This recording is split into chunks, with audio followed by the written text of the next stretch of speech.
Hello, everybody. Welcome back, winners. My name is Michael, and welcome to episode 16 of the Outside Bet.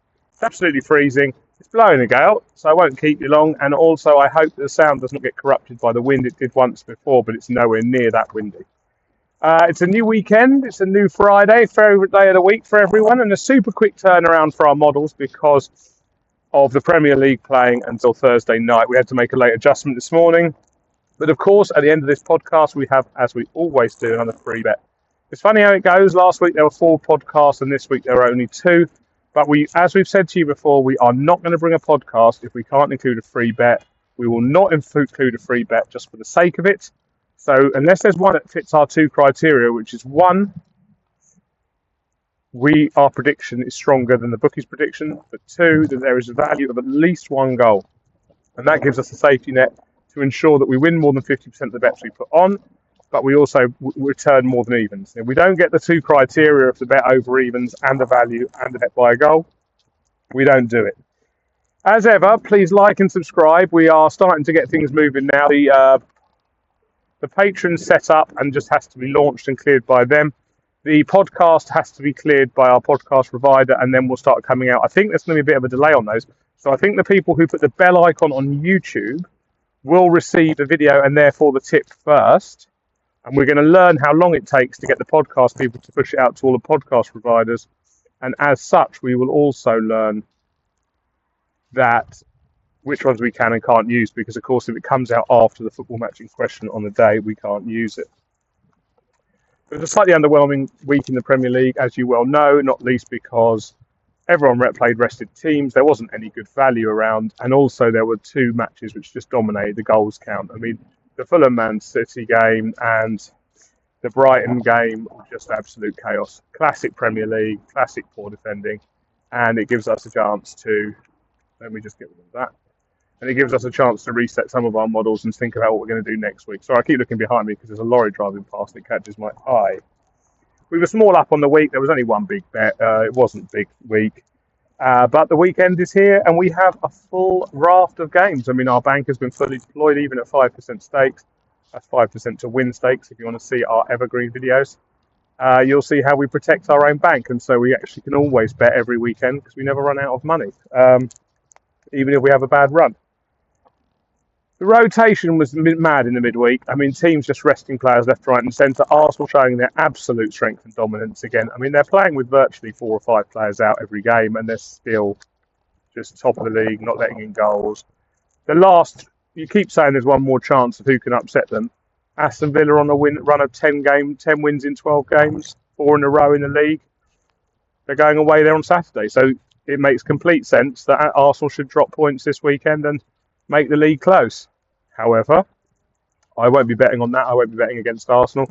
I also don't really see much value in it. I have to say, it wouldn't surprise me at all if Arsenal won that 1-0 or 2-0, a goal from Mourinho, a goal from a defender. It doesn't matter. If Villa can't score against Arsenal, this league just rolls on and on and on. And they look superb. We have officially retired Brazil from our 6-league rotation. We sometimes have 6 leagues, we sometimes have 5. Depending on what time of year. We can have more, and we are currently looking at a league to replace Brazil. I know what you're saying, that Brazil's only had 37 game weeks played, and there's 38 in that league. There is 1 more week to go this week. The problem is you're getting into on-the-beach football, and no one likes that, especially not professional gamblers. We don't know who's trying and who's not. We're not focused on the league. We don't live there. We don't know if people have got individual points to prove in games, and it's just safer to exclude them. Now, more of an interesting task is looking at what league we're going to replace them. And we're running our numbers and we're creating mini models for the leagues of the WSL, Holland, Belgium, and France. So one of those leagues will be added to the rotation. France is interesting this year, but it's always very low scoring. And it's in a way, it's similar to Spain. So it might be more interesting to pick something from the Benelux. And it will definitely be interesting to look at the WSL.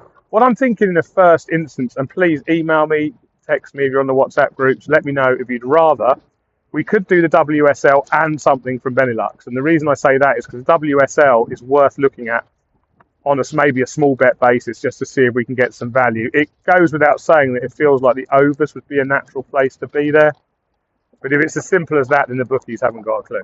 So I think it's going to be priced in on the overs, and we have to look for value on maybe the home wins or something else there. But we can have a look and we can put it into our models and see. If we get enough demand for it, we'll do that. Just to have a quick look at what's coming up this weekend.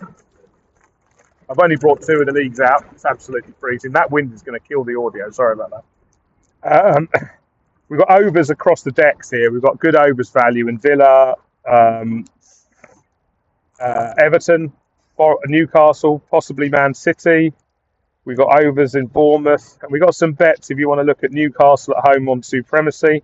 We've got them to beat Burnley comfortably. And some of the bookmakers are only showing 1 goal there. And that's fantastic value. Hard to know with the Tottenham-Brentford game. It's the battle of Big Frank, isn't it? I wonder if Brentford might be strong enough to at least get a draw there. I'll have to have a look and see what the supremacy shows.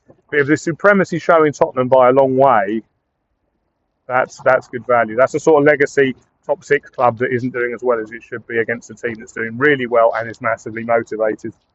And finally, the Leeds-Liverpool game. I mean, what can you say about that? If Leeds play like they did this week, at home against that Liverpool side, who, if they play like this week, we keep saying it, then Leeds will get something out of that game.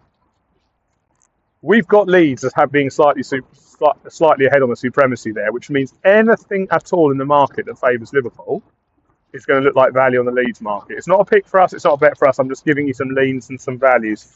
Likewise, if we move into the Championship, because I know a lot of you follow the Championship, I'll have a quick look down there if anything catches my eye quickly. I mean, we've been advising some of our people on this. We've got great value on Southampton at home in the supremacy market against Birmingham, but you could just go overs there. There's overs all over the board. What's happening is the average goals per game in the Championship has been rising, and the bookmakers are a little bit short, a little bit behind that curve, and as such, there's value in a lot of games on the overs. That just means that we think there's going to be more goals than the bookies. That doesn't mean there's a bet there. And what we then do is try and work out which ones have got the most value in. Have they got enough for a full goal of value, which not many of them do, but loads of them have got half a goal value. And that means all over the place there could be more goals than the bookies think. So if you're thinking that someone wins at home, it could be by more. If you're thinking that if there's a score draw, if you like going for Desmond or something like that, there could be more goals everywhere in the Championship. And that's the sort of thing that means that either the bookies catch up over the next couple of weeks and they start marking the books higher in goals, or our models have to come down because the number of goals scored in each game comes down. The thing is, in England, as anyone knows who follows a bit of British football, the thing is that at this time of year, there are just so many matches. People get tired.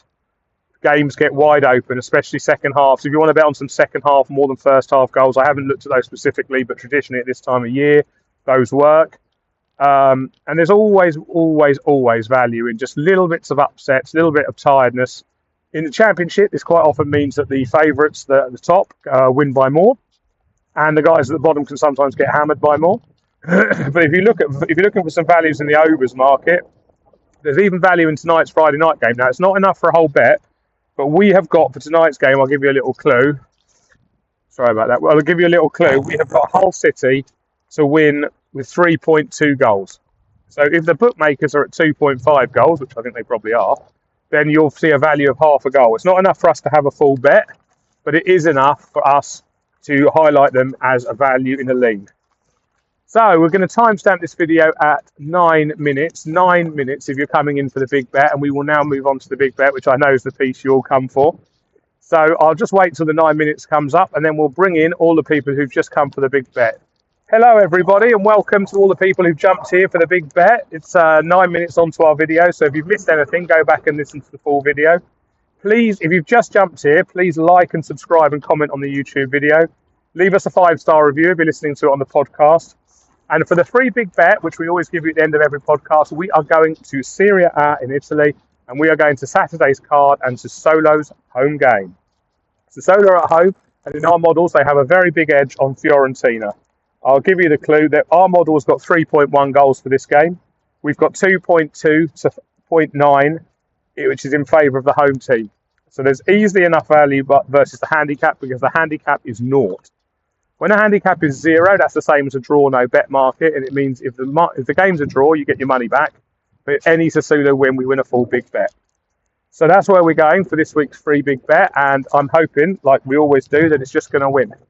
If the value gets eaten up this afternoon and tomorrow, and you go on there and it suddenly says that Sassuolo plus a half, minus a half handicap instead of 0 or minus a quarter, then the value has started to be eaten up and you need to take your time.